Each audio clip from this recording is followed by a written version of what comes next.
একজন ভাই প্রশ্ন করেছেন, ইসলামী শরীয়তের পরিভাষায় সিগারেট খাওয়ার বিধান কি? ভাই, আপনি কি পাগল? কারণ কোনো সাধারণ মানুষ কখনো নিজের ক্ষতি চায় না।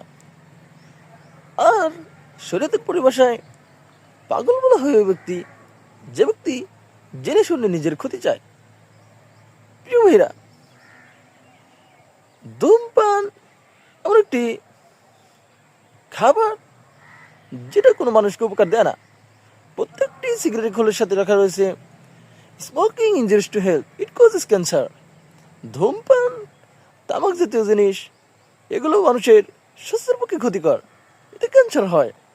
ভাইরা, আল্লাহ রাব্বুল আলামিন পবিত্র কোরআন কালামের মধ্যে বলেছেন, ওয়ালা তালকু বিয়াদিকুম ইলা তাহলুকা, তোমরা নিজেদের জীবনকে ধ্বংস থেকে নিক্ষেপ করে দিও না।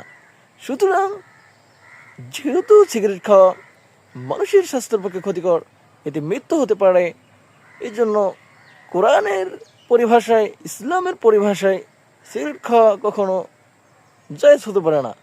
ফেদার আশা করছি তো পেয়ে গেছেন।